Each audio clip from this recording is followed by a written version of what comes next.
একদা এক ধূধু মরুভূমির দেশে বাস করতেন এক বৃদ্ধ কৃষক। নাম তার ইদ্রিস। সাদাসিধে জীবনযাপন, কিন্তু পাহাড় সমান দৃঢ় ছিল তার আল্লাহর উপর বিশ্বাস। সম্বল বলতে ছিল ছোট্ট একটি খেজুর বাগান। তিনি বিশ্বাস করতেন পৃথিবীর সমস্ত রিজিকের মালিক একমাত্র আল্লাহ। হঠাৎ একদিন নেমে এলো চরম বিপর্যয়। প্রচণ্ড খরা, মাসের পর মাস বৃষ্টি নেই, কুয়ার পানি শুকিয়ে কাঠ, চারদিকে হাহাকার। প্রতিবেশীরা জীবন বাঁচাতে গ্রাম ছেড়ে পালাচ্ছে, কিন্তু ইদ্রিস অনড়। তিনি জায়নামাজে চোখের পানি ফেলে বললেন, হে দয়াময়, তুমি তো রিজিক দাতা, আমি জানি তুমি আমায় নিরাশ করবেন না। একদিন তৃষ্ণার্ত শরীরে বাগানের মাটি খুঁড়তে খুঁড়তে হঠাৎ ইদ্রিসের কোদাল শক্ত কিছুতে বাঁধা গেল। মাটি সরাতেই বেরিয়ে এলো একটি পুরনো মাটির পাত্র। ঢাকনা খুলতেই ইদ্রিসের চোখ ছানা বড়া।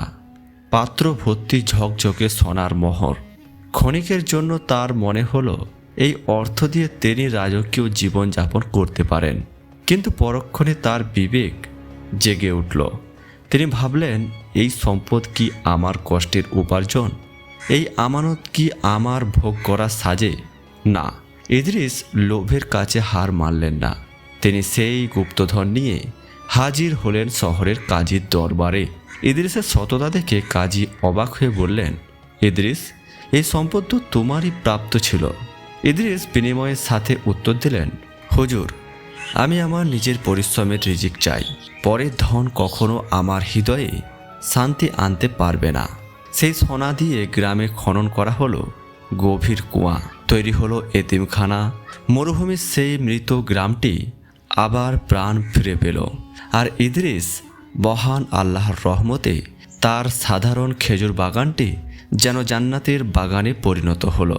তার বাগানে খেজুরের মিষ্টিটা ছড়িয়ে পড়ল দেশ জুড়ে।